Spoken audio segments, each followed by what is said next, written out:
Bueno, vamos a acabar la primera sesión del encuentro, del homenaje, con la intervención de Fernando Pérez Herranz, que es un especialista en muchas cosas, pero entre otras también en la obra de Gustavo Bueno. Él ha trabajado mucho en su línea y ha tenido una relación muy intensa con él, ¿no? Y aparte, no solamente ha estudiado a Gustavo Bueno, sino muchas de las cosas que Gustavo Bueno ha estudiado, como lo que nos interesaba, la teoría de René Thom y también Ortega, que es otro de nuestros amores conjuntos.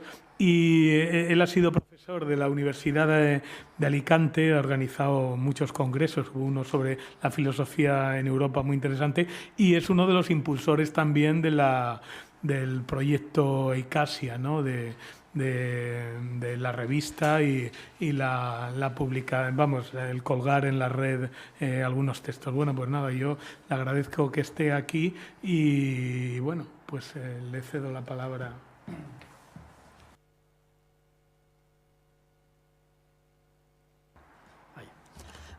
Pues buenas noches y muchas gracias por la invitación a Francisco José y también por las palabras de presentación. Y lo primero que tengo que hacer es pedirles perdón porque he traído un PowerPoint, pero me he equivocado al final y he puesto otro que no era. Y en fin, estas cosas pasan a veces, pero es desagradable. Porque el tema que voy a hablar, pues hubiera venido bien ver las imágenes, claro. Bien, cuando me invitó Francisco José, que por cierto, tengo que decir que fue un miembro del tribunal de mi tesis doctoral, o sea que tenemos una relación antigua y yo siempre he tenido una gran confianza en él. Y una gran amistad y como antes hablábamos de sentimientos, y un sentimiento pues siempre muy a tu favor. Pues me preguntó qué quería que podía utilizar como tema del homenaje a Gustavo Bueno, y estuve pensando algunos temas y entonces decidí hablar de uno más neutro, porque claro, si empezamos a hablar del sujeto de la historia y tal, pues ahí nos vamos calentando los cascos. Y yo creo que el concepto más importante desde el punto de vista positivo de la filosofía de Gustavo Bueno es el de contexto determinante. Yo siempre he lamentado mucho, y lo he escrito por ahí en algunas ocasiones, que Gustavo Bueno en ese momento, en los años 90, debe ser 92, 93, abandonara, porque lo abandonó yo creo que de manera casi radical, el estudio de la teoría del cierre categorial, que nos había prometido 15 volúmenes y lo cerró con 5, porque es una teoría que a mi modo de ver, y en aquella época que lo estudiábamos con una intensidad yo creo que muy superior a la que después, cuando ya uno es más mayor, pues tienes menos fuerza, pero en aquel momento, que además había en Europa y en Estados Unidos pues una avalancha de estudios y de investigaciones sobre filosofía de la ciencia, pues nos parecía a algunos, y a mí particularmente, que la teoría del cierre categorial superaba con creces a las teorías estándar, a las popperianas, a las kuhnianas, todas estas teorías que eran teorías muy formalistas. Recuerdo a un profesor que ahora yo creo que ya es catedrático y todo, que en un congreso o en algún sitio de estos, pues quería nada más y nada menos que formalizar la mecánica cuántica. Pero es que el hombre no sabía ni sumar. Como decía Gustavo Bueno algunas veces, no es que no sabía hacer ni una raíz cuadrada, es que no sabía sumar prácticamente. Bueno, sumaba las cosas del comercio. No tenía ni idea. Yo le dije en una ocasión, digo, pero porque en una ecuación diferencial, no sé qué, y entonces me contesta, pero ¿tú qué entiendes por una ecuación diferencial? O sea, y estaba formalizando la mecánica cuántica. O sea, en fin. Entonces, claro, la teoría del cierre categorial aparecía con una potencia enorme Exigía efectivamente que el que la siguiera tenía que conocer una ciencia por lo menos. Yo por eso me puse a estudiar las matemáticas y la tesis doctoral la hice sobre René Thom, sobre la topología, que luego la he podido ir fertilizando en otros contextos. Pero bueno, pero me pasé un verano, recuerdo perfectamente, pues estudiando ecuaciones diferenciales precisamente con un amigo profesor de matemáticas de la universidad y todas las tardes ahí dándole vueltas al asunto, ¿no? Entonces quiero decir que había que conocer la ciencia y luego a partir de la ciencia tenías que establecer ya los criterios de la teoría del cierre. A mí me pareció, ya digo, que dentro de las investigaciones que hacía Gustavo Bueno, que él, por cierto, se llamaba a sí mismo un filósofo positivista, luego ya a partir de los años, del 2000 y tal, bueno, ya cambia la cosa y tal, pero en los años 80 y 90, él decía eso, a mí no me vengas que dijo Hegel, que dijo Comte o que dijo San Pedro. Yo soy un filósofo positivo, positivo, no positivista, positivo. Entonces, desarrolla las teorías. Y la teoría del cierre categorial yo creo que estuvo en este contexto configurada. ¿Cuál es la...? Claro, para hablar del contexto determinante, pues habría que comenzar pues, hablando un poco de la teoría del cierre. Así, resumida, un resumen enorme, ¿no? Pues la teoría del cierre vendría a explicar la ciencia a través de esta figura tan importante que decía antes, que comentaba Francisco José, del sujeto operatorio. Él tiene dos ideas que son las que a mí siempre me han permitido no solamente ya filosofar, sino mantener ese contacto con Gustavo Bueno filosóficamente. Y una idea es la idea del sujeto corpóreo, que viene, naturalmente, viene de Spinoza. Es un concepto espinosista totalmente. Y aunque luego, en fin, Gustavo Bueno con Spinoza pues tiene sus cosas, pero no vamos a meternos por ahí. Y la otra idea es la del sujeto ético frente al sujeto moral, que por eso la discusión que tenemos en Murcia viene de ahí. Sí, por eso está puesto en Internet, yo creo que en el Cato Blepas debe estar por ahí. Pues ahí la discusión venía en ese sentido. ¿Qué es lo que se privilegia? ¿El sujeto moral o el sujeto ético? Y ahí, por eso cuando hablamos ahora de sujeto, pues, en fin, pues por eso ahí ya nos calentamos, se nos ponen ya todas las neuronas en marcha, porque claro, ese es el problema. ¿Cuál es el sujeto que hay que soportar, que va a soportar nuestra filosofía? Y entonces Gustavo Bueno, por lo menos hasta los años 92, 93, el sujeto lo soportaba el sujeto ético, porque era el sujeto corpóreo. Y ese sujeto corpóreo es el sujeto operatorio. Y es el límite del mundo, por así decir. Pues antes, cuando hablaba sobre Medea y tal, pues ahí estaba, el límite estaba ahí, en el sujeto. No se puede traspasar porque si lo traspasas ya no tiene sujeto. Ya da igual, ya da igual, como decía la hermana de aquel chico que mataron en Hermoa, ¿no? Decía, sí, vosotros luego discutiréis, los políticos discutirán de esto y de lo otro, pero mi hermano ya está muerto, por lo tanto ya, ¿de qué vamos a hablar? ¿No? Él ya no va a hablar de nada. De manera que el sujeto ético era el punto de arranque. Pues bien, ese sujeto ético, el sujeto no seológico, el sujeto corpóreo, pues también es el sujeto no seológico. Y yo creo que esa es la idea, pero vamos, absolutamente genial de Gustavo Bueno, que no está, que yo sepa, y lo he preguntado por ahí a otros y lo hemos discutido. Tampoco está en ninguno de los filósofos de la ciencia clásicos, o de Popper o Kuhn o demás. Y claro, este concepto nosológico, como es el límite de las operaciones, pues la ciencia no puede trascender, no puede traspasar ni la localidad ni los resultados que realiza ese sujeto corpóreo. Y ahí es donde está el problema. Y es un problema muy, muy importante para la propia teoría del cierre, porque luego, como veremos al final, es el propio límite que tiene la propia teoría del cierre. Y seguramente que ahí Gustavo Bueno encontró algún problema con la mecánica cuántica y por eso a lo mejor no siguió por ahí, o bien pues fue por las cuestiones estas políticas.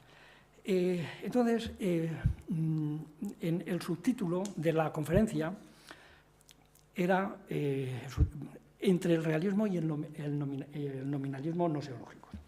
Bueno, aquí una cosa también de las que me he encontrado, que es muy curioso, es que los libros, como somos profesores, yo he sido de instituto y luego de universidad, entonces pues conoces los libros, ¿no? Porque tienes que poner libros para examinar y esas cosas, ¿no? Cuando buscas los libros, pues los libros son muy curiosos. Los libros, por ejemplo, pues apenas si aparece la Edad Media. La Edad Media la tiene en tirria todo el mundo. La Edad Media no existe, ¿eh? Bueno, en el libro ese que les decía antes de Lindos y Tornadicios, ahí me enfado en algunos momentos así polémicamente, porque, claro, yo niego que exista una cosa que se llame Edad Media. Lo digo aquí ya pues, para que, en fin, para estimular un poco el asunto. Porque ¿a quién se le ocurre llamar a alguien Edad Media? ¿Eh? ¿Tú qué edad tienes? Yo media. ¿Eh? O sea, yo es que soy... yo no soy nadie, yo soy simplemente hijo de mi padre y soy padre de mi hijo. ¿Y tú quién eres? Pues yo no, yo soy Edad Media. Es que es tan ridículo, el término es tan ridículo que en cuanto lo penséis 4 minutos, pues veréis que eso no tiene sentido. ¿Por qué media? ¿Por qué la edad es media? Es que, pues lo digo, porque es que eso está entre los maravillosos griegos, ¿verdad?, que los han ensalzado ad nauseam, ¿verdad?, y ahora los modernos, que somos los nuevos griegos. Y en medio que hay, pues piltrafa, eso es algo piltrafa. Pero claro, ahí es donde está todo el tinglado. Es que, claro, la Edad Media no es Edad Media, son 15 siglos, ¿eh? No, son muchos siglos, ¿eh? Y eso es lo que yo creo que hacía que Gustavo Bueno, pues ahí se calentara también él, ¿eh? Porque, claro, cuando oía hablar a los wittgensteinianos y a los analíticos y demás, decía, pero si estos es que son unos indocumentados, le decía muchas veces, ¿no? No tienen ni idea, no saben distinguir, pero, claro, el concepto de identidad, pues, ¿qué es eso de identidad? Entonces te sacaba 10, 20 significados distintos, ¿no? En fin. Claro, en la Edad Media pues era mucha tela marinera para decir que eso es media y que lo borramos. Entonces, los libros de texto nunca venía una cuestión que era fundamental, que es cómo se organiza el aristotelismo, el neoaristotelismo, el averroísmo, todos los problemas que se plantearon ahí con el cristianismo. Si se entendiera esa época, como se trata de entender el mundo griego, habría cosas actuales que se entenderían perfectamente, ¿eh? Todo lo que procede de ese momento.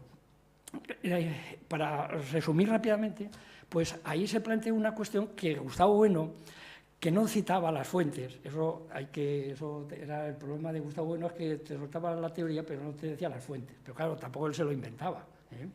Y las fuentes, claro, las tenía en Santo Tomás, ¿eh? No en Santo Tomás de Aquino, sino en Tomás del siglo XVII, que era el que se refería normalmente. Juan de Santo Tomás, no sé si lo conocen, pero es un neoscolástico, ya ni siquiera neoscolástico, ya era del siglo XVII, y que no aceptaba el copernicanismo, que eso lo hemos discutido mucho a través de la Eucaristía y todas estas cosas.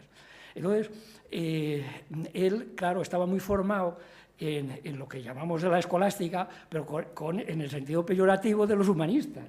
Pero claro, eso hay que discutirlo en otro contexto. Bien. Entonces, en lo que se discutía cuando... Claro, el cristianismo ya saben que es una religión, por así decir, de exclusión, es excluyente, es como el Islam, en ese sentido son muy parecidas. Entonces, excluye, sobre todo, ¿a quién excluye? Al judaísmo. Porque, claro, el judaísmo lo tiene que asimilar, pero al judío lo tiene que excluir. Entonces, empezaron a utilizar el modelo platónico, que era el más fácil, el más llevadero, ¿no? El alma, la inmortalidad y tal y cual.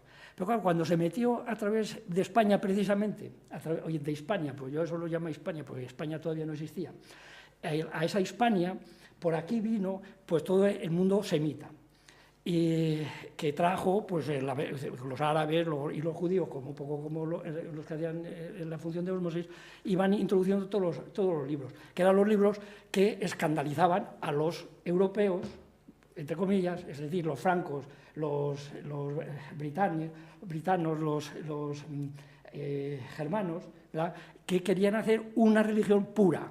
Y por eso iban con las herejías, con esto, con lo otro, porque es un mundo precioso de seguir todas las discusiones que había. Ahora hay muchos menos partidos políticos que herejías había en el siglo V, por ejemplo. Entonces, claro, que digan que eran tontos o que eran inferiores intelectualmente a nosotros, pues vamos, es que a quién se le ocurre, ¿verdad? Con las discusiones que tenían. Claro, no las tenemos todos los documentos porque, en fin, por la historia. Y entonces, ¿qué pasa? Pues que cuando se incorpora todos estos elementos, se van incorporando a través de España, que aquí venía Albañarabli, venían tantos a por esos textos, a ver lo que decían. Pues claro, cuando encontraron lo del averroísmo, que era un neoaristotelismo, un aristotelismo pasado por Averroes, pues ahí se encontraron con un problema tremendo. Y es que, claro, el Dios, en realidad el Dios, este Dios neoaristotélico, pues era el Dios del orden. ¿El mundo qué es? Pues un orden. No es armónico, pero está ordenado.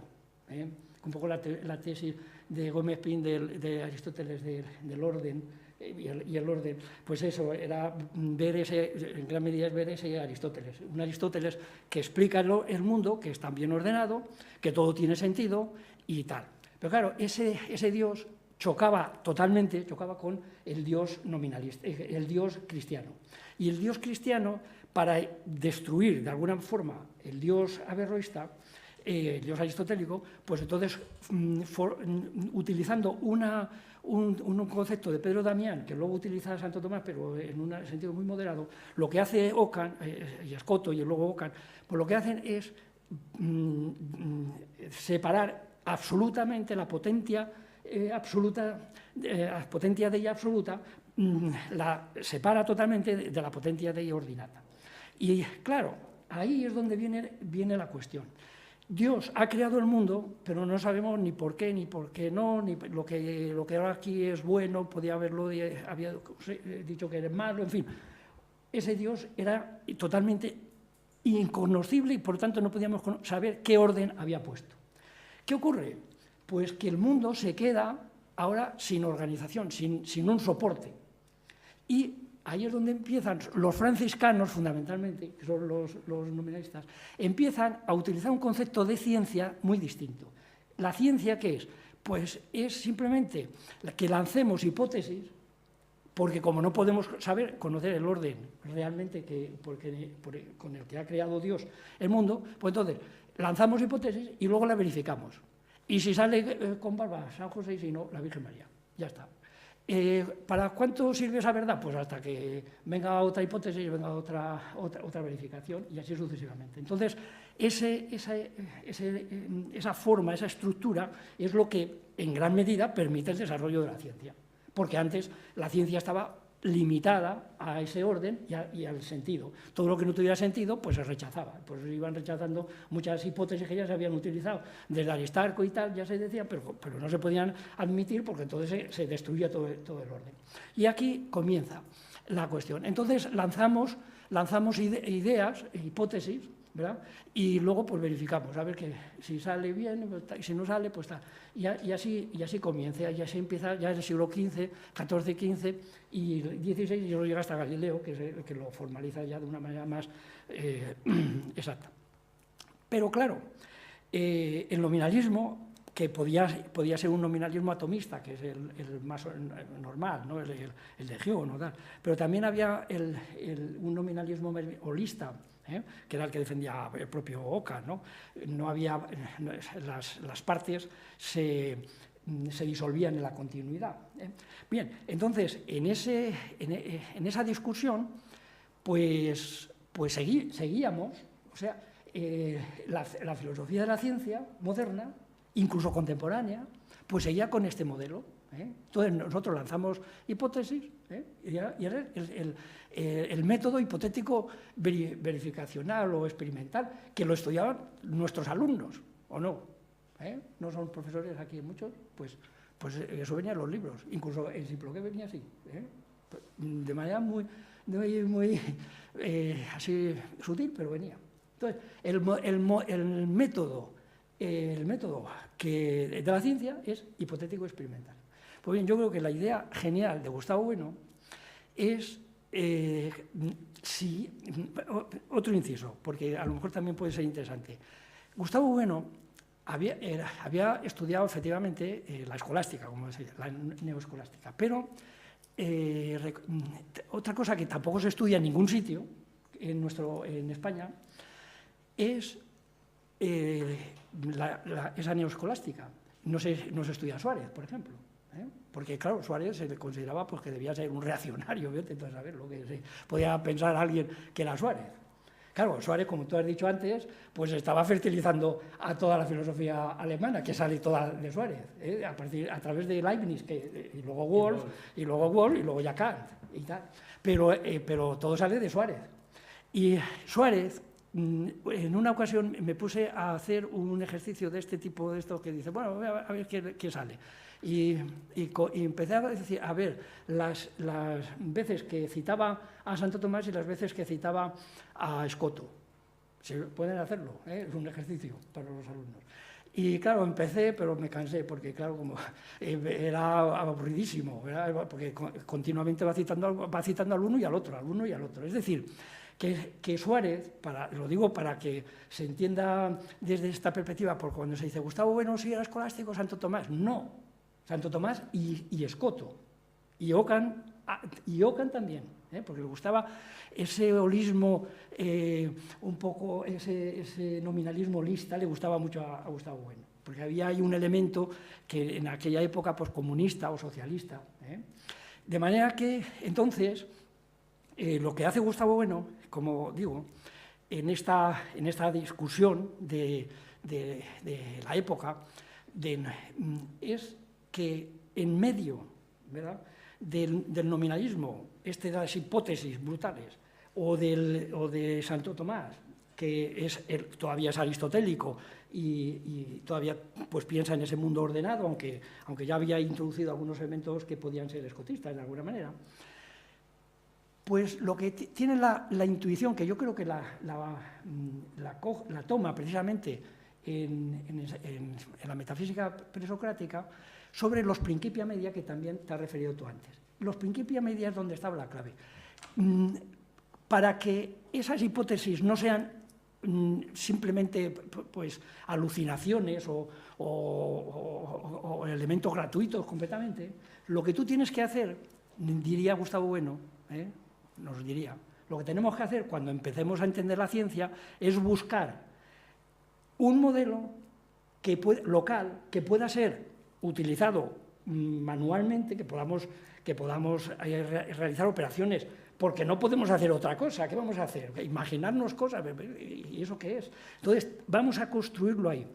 Y él debió encontrarlo, eso ya no sé, la génesis, pero por lo menos el elemento al que se refería como originario, pues era el diorismos de Platón del Menón, que sale en el Menón, que lo tenía en el PowerPoint para que lo vieran, pero se me ha olvidado y ¿qué lo vamos a hacer? Y entonces ahí estaba. ¿Qué es lo que hace el diorismos griego? Pues lo que te permitía era reconfigurar la figura para poder establecer el teorema que tú estabas buscando, pero que como no podía salir directamente de la hipótesis, pues entonces decía, bueno, pero vamos a ponerle un cuadrado, vamos a dividir el cuadrado en dos triángulos, que dice así, es un texto lo tenía apuntado, es muy oscuro del Menón, y dice, divide el cuadrado en dos triángulos, que no se entiende muy bien y hay que reconstruirlo, pero que le permitía seguir para poder hacer la demostración de la duplicación del cubo, que era uno de los problemas clásicos de Grecia. Y entonces ahí, claro, esa era la clave. Si tú haces aquí algo, pues esto luego lo podrás ir ampliando y generalizando hasta dónde, pues hasta que llegue, hasta que te dé de sí, pero no puedes nunca totalizar el mundo. Esa era la clave. No puedes totalizar el mundo, es decir, no puedes alcanzar el orden aristotélico, el orden de Santo Tomás, sino que alcanzar por lo que alcances.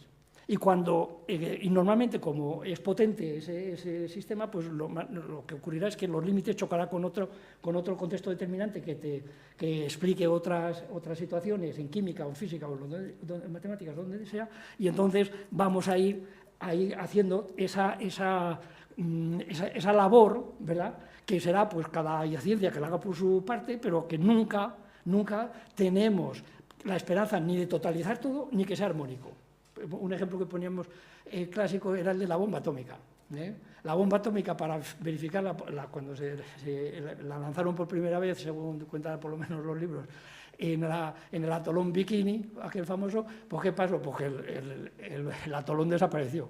Por tanto, una verdad científica pues no quiere decir que sea armónica. Normalmente, si tú verificas, hay veces que tienes que verificar tesis, por ejemplo, la de Medea antes, para verificar una tesis de que efectivamente estaba vengándose, pues mata a los hijos. Claro, es decir, que las ciencias no tienen por qué armonizar, el mundo no es armónico, pero que sigue desordenado, naturalmente que es ordenado.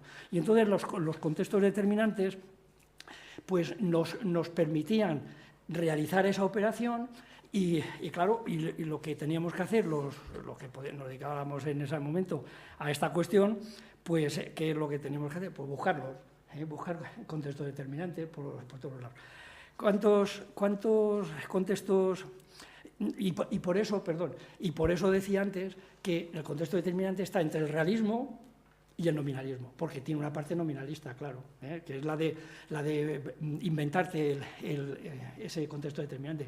Y por eso solamente pasan a la historia de la ciencia los que han tenido eficacia y los que han sido capaces de encontrar el contexto determinante bueno, el fértil. Y hay muchísimos que han buscado y tal y cual y no han funcionado. Y otros que han funcionado pero que no tenían potencia suficiente para que los siguieran, etc. Es decir, que la historia de la ciencia casi se podía decir que era la historia de los contextos determinantes. Claro, ¿cuáles son los contextos? Escribí un artículo en una ocasión que se titulaba, no me acuerdo, de la eliminación de la subjetividad de los fines, Platón y la matemática, que eso está en Nicasia, y ahí hago una especie de contraposición de un libro precioso que escribió Lizcano, que había estado en China y conocía muy bien. Estudió muy bien. Sí. Pues es un libro muy bonito y a mí me gustó mucho y bueno, disfruté, que se llamaba Imaginario colectivo y creación matemática. Pero claro, hay un momento, en el libro te va explicando pues, cómo se van conformando las distintas operaciones que realizan la cultura de China y tal. Pero claro, había un momento en el que pues decía el cálculo de unos palillos importados de saberes no matemáticos, como las artes adivinatorias y tal y cual. Hablaba de estas formas que tenían ellos.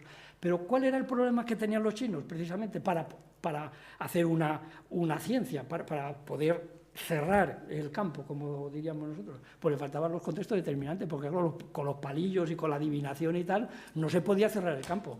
Eso es como si nosotros, en vez de utilizar la teoría de probabilidades, por ejemplo, pues utilizáramos la magia. A ver qué sale y tal. Entonces, ahí estaba la cuestión. Y vamos, el artículo está y lo podéis leer, porque ahí están todos los argumentos. Entonces, claro, lo que tenía, la cuestión fuerte de los contextos determinantes es que te fijaban perfectamente el campo en el que tú estabas trabajando. Y por eso el principio de identidad, las verdades sintéticas, eso era la clave. Pero aquí es mi opinión, frente a algunas de gente que siguen a Gustavo Bueno también.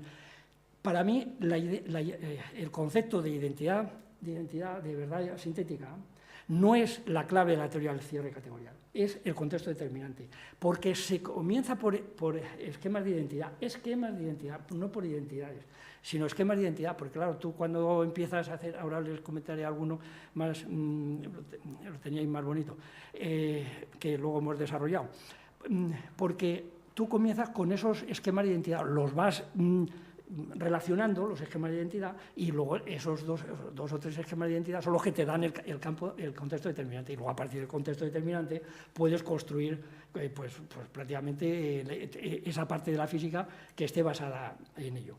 ¿Y cuáles eran los contextos determinantes? Pues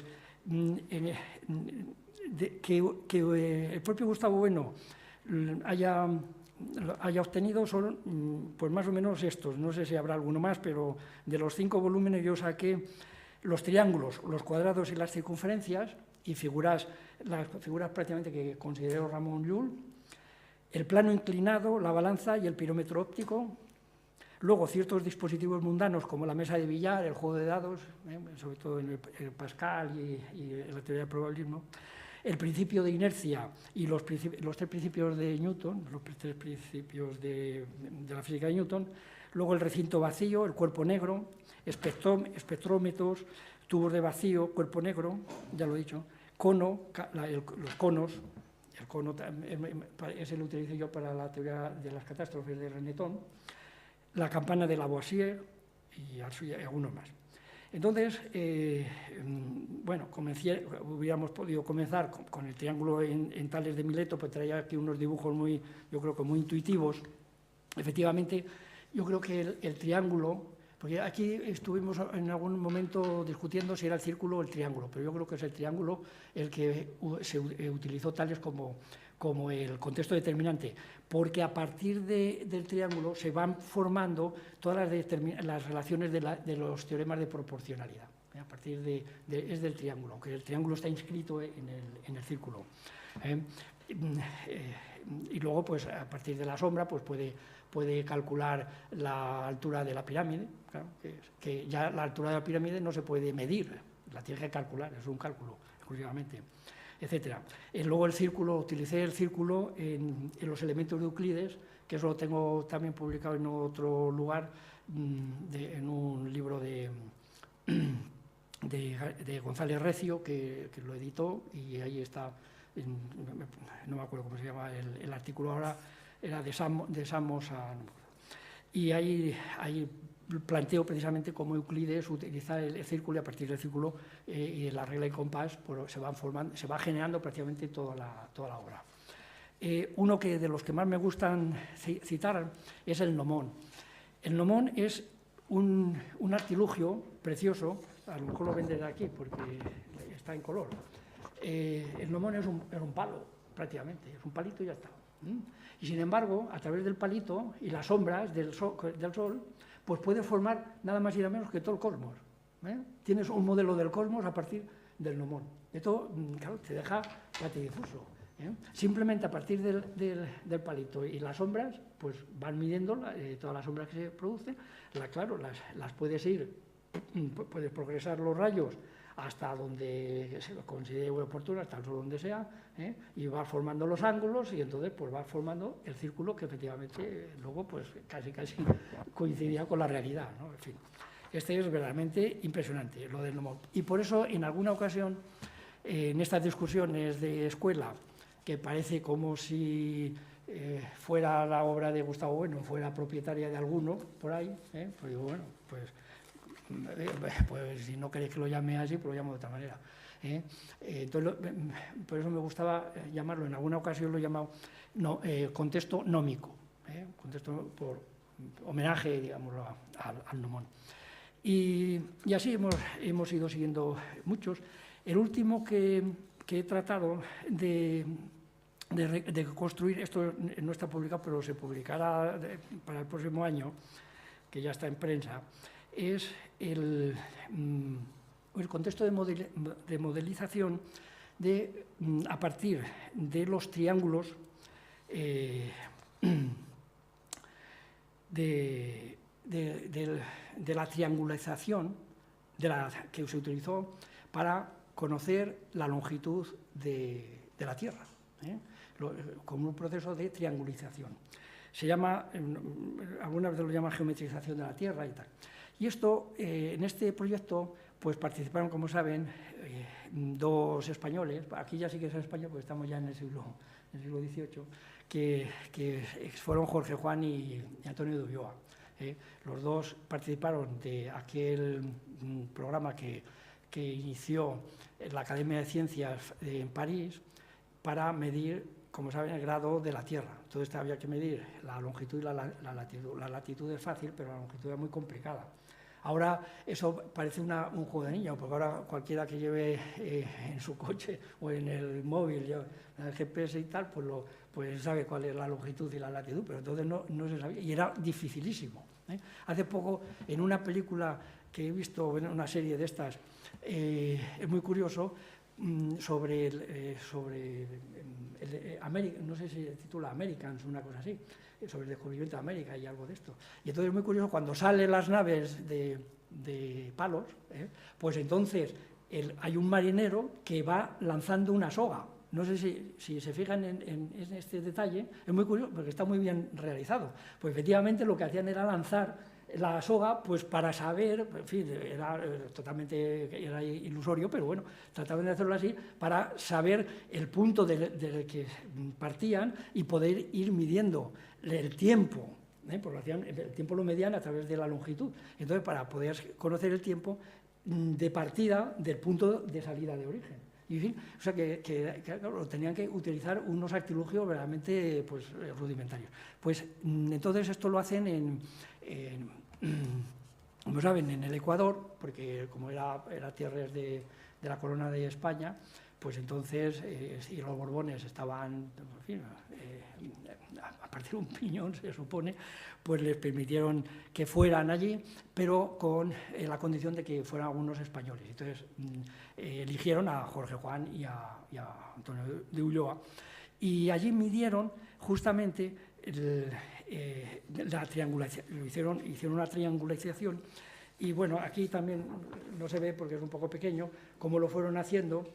Tenían que medir pues 2 puntos, por ejemplo aquí entre Calamburu y Ollambaro, tenía que medirlo, y entonces a partir de ahí pues luego pues medían, claro, tenía que medirlo también con artefactos rudimentarios, que alguno de ellos los tuvo que reconstruir luego, porque claro, se perdían o se estropeaban, los tuvo que reconstruir Jorge Juan en aquel proceso y tal. Y claro, primero tenían que hacer la triangulación, pero claro, si se dan cuenta, bueno, es que aquí no se dan cuenta, pero claro, los puntos de triangulización pues eran de distinta altura. Entonces luego lo tenían que rebajar a la altura para poder hacer como si estuviéramos en un plano, no un plano inclinado, sino un plano entero. Y después tenían que medirlo de acuerdo con las estrellas para bajarlo hasta el nivel del mar, que era donde funcionaba el sistema. De manera que, claro, todo esto eran unas operaciones tremendas. Y yo considero que eso fue el contexto determinante que se conformó mediante el entrelazamiento de 2 esquemas de identidad que eran la unidad de medida, que era el patrón de hierro que habían traído los expedicionarios de París. Entonces era la Toesa que medía más o menos 1 metro, bueno, exactamente 1 metro y 946 milímetros. Y el segundo esquema de identidad era la base fundamental del primero de los triángulos de medición. Y a partir de ahí consiguieron, fue curiosísimo porque ya saben que hicieron dos rutas distintas para ver si efectivamente coincidía, y ahí vendría el esquema, la verdad sintética. Y entonces hallaron prácticamente para el grado, Juan y Ulloa hicieron públicos sus resultados en distintas épocas, en 1748, y hallaron 56.768 toesas para el grado. Los de Bouguer, en 1749, un año después, 56.763, 5 toesas simplemente de diferencia. Y la Condamine, en 1751, 56.768, que es prácticamente lo que hallaron Jorge Juan y Ulloa. Entonces, aquí tenemos, hasta ahí está funcionando el contexto determinante de una manera verdaderamente espectacular y preciosa. Yo ahí me quito el sombrero porque es así como se hace la ciencia. Imagínense que lo hubieran puesto, vamos a hacer por hipótesis que tenga 80.000 toesas. Y vamos a verificarlo, y que no tiene sentido. Hay que hacerlo al contrario, coges el contexto determinante y sobre él va construyendo. Un doctorando que leyó el año pasado el doctorado conmigo, lo ha hecho sobre el átomo. Ya no, eso no lo pueden encontrar sobre el átomo en Dalton. Cómo consigue Dalton dar con la medida y con la cantidad. Eso lo tienen, ya las tesis doctorales, como normalmente las ponen en internet rápidamente, pues se encuentra ahí. Y luego otro que he tratado también es el de la neurociencia. Este artículo está publicado en Ecasia de este año, o sea que no sé, en julio me parece que salió. Entonces, en neurociencia tenemos otro problema. Se lo cuento así pues, también para estimular las cosas si es posible. En neurociencia se habrán dado cuenta que no hay teorema de la conciencia. De manera que todos los que hablan sobre la conciencia, pues hablan de oídas. En Alicante pues hicimos varios congresos sobre esta cuestión y de la teoría del teorema de la conciencia, sobre la conciencia, ¿qué es la conciencia? Entonces había neurólogos, había filósofos, pero sobre todo neurólogos y neurocientíficos. Y entonces, pues bueno, pues te daban una idea que más o menos, una vez que ya dejaban de utilizar el lenguaje técnico de su profesión, pues luego ya decían, pues que la conciencia, pues lo que sea, pues lo mismo que sabes tú o sabe el otro. O sea, ya no hay saber específico. El saber es justamente el saber científico, pero luego ya la conciencia ya no existe. Entonces, yo le di vueltas al asunto este. Pues habrá posibilidad de encontrar un teorema de la conciencia. Pues mientras no haya un teorema de la conciencia, ¿de qué estamos hablando? Pues los científicos tendrán que dejar campo a la filosofía. Pero claro, también a la psicología, y en fin, si metemos en ese campo, pues ya pues a la adivinación y a los que te echan las cartas y demás, porque en fin. Pues entonces yo construí, vamos, así, dándole vueltas, pues configuré esquemas de identidad que pudieran permitir construir el teorema de la conciencia, pero no el teorema, claro, porque el teorema lo tendrán que construir los científicos, pero sí los esquemas de identidad. Y entonces establecí 3 postulados, que los puse así como en una especie de coordenadas cartesianas, y entonces pues serían el postulado de Darwin, que es el de la evolución, que ese postulado ya le tenemos que admitir, el postulado de Schaffer, que es sobre el entorno, y el postulado de Hebb, que es sobre el desarrollo neuronal. Entonces, tenía dos ejes estáticos y uno que sería el del desarrollo del niño pues hasta que muere el sujeto. Entonces, si, digámoslo así, si estos 3 esquemas se pueden construir o configurarse como un contexto determinante, pues podrá aparecer, bueno, esto es lo que sea, pero vamos, que esto era un ensayo, ¿no? Pero no como hipótesis, porque estas no son hipótesis, estas son teorías ya, son teorías construidas. El darwinismo pues es una teoría. Hebb ya es muy conocido también, cómo las neuronas van muriendo, cómo se van generando, etcétera, ¿no? En fin, y así podíamos seguir con otros contextos determinantes, porque la ciencia pues está llena de este tipo de contextos. Bien, a mí, ya digo, para terminar, pues a mí me parece que este es un concepto de la teoría del cierre que permite ser alternativa, yo siempre lo considero así, porque hemos leído, digo yo con otros compañeros, pues muchas de estas teorías que proponen, sobre todo pues los ingleses, ¿no?, los americanos, teorías sobre la teoría de la ciencia, como cuentan, pero son siempre formalistas, reducen, la mayoría de las veces tratan de reducirlo a lógica o reducirlo a teoría de conjuntos, con lo cual, pues bueno, pues muy bien, pues ahora es teoría de conjuntos o lógica, pero ya hemos demostrado, precisamente en la tesis doctoral, pues ya demostramos que la lógica solamente es una proyección unilineal de unas estructuras topológicas, por lo tanto ahí tampoco puedes ir a ningún sitio. Y entonces aquí encontramos, pues yo creo que encontramos el punto. ¿Qué ocurrió? Porque esto prácticamente casi desaparece del estudio de los que estaban alrededor de Gustavo Bueno. Pues yo creo que fue por la politización de esa época. Entonces empezaron ahí con la historia, con tal y cual. Gustavo Bueno dejó de preocuparse de la teoría del cierre. Yo siempre le decía, donde tenía ocasión de hablar, que Gustavo Bueno pasaría la historia por la teoría del cierre categorial. Y claro, algunas veces en las discusiones pues decíamos, pero hay un límite, efectivamente hay un límite. Claro que hay un límite. El límite viene por la mecánica cuántica. Entonces, pues yo creo que el discípulo más preparado y con mayor capacidad filosófica que ha dejado Gustavo Bueno, pues es Ricardo Sánchez Ortiz de Urbina. Y ha configurado una especie de teoría filosófica que desarrolla el propio materialismo de Gustavo Bueno, lo desarrolla, invirtiendo algunos componentes, algunos elementos, y él dice, efectivamente, que la mecánica cuántica, de alguna manera, limita la teoría del cierre, porque, claro, la teoría del cierre está construida en conceptos de la mecánica clásica.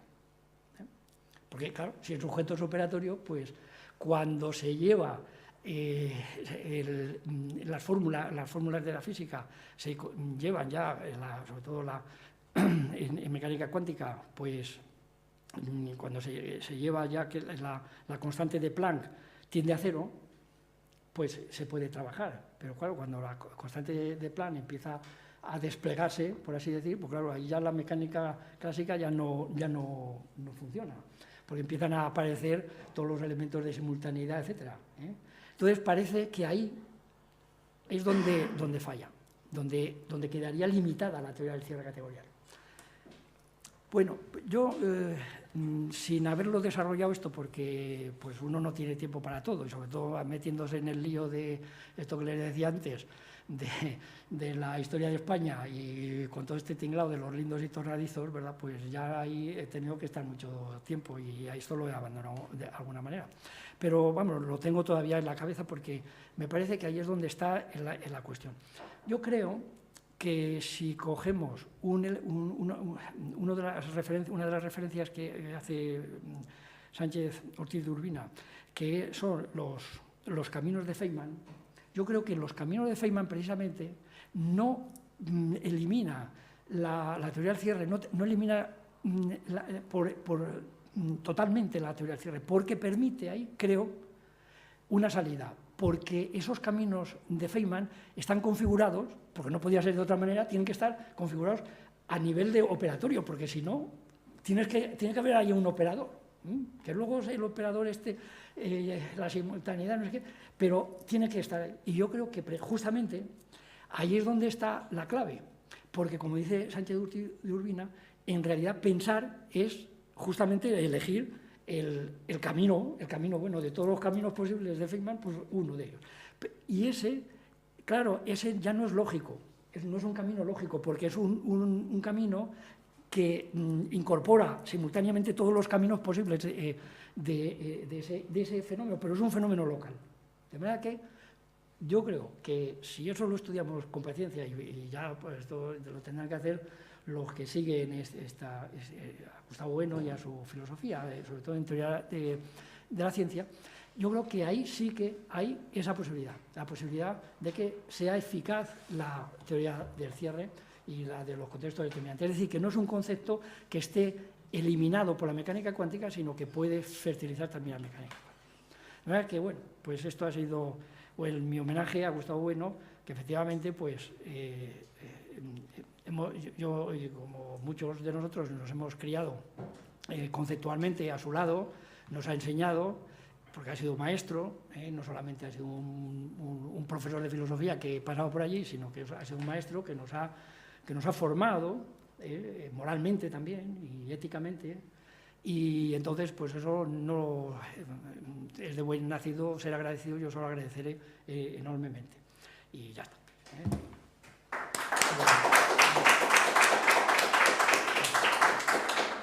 No, pues este papelito viene a decir que el señor de seguridad nos echa ahora a las 9.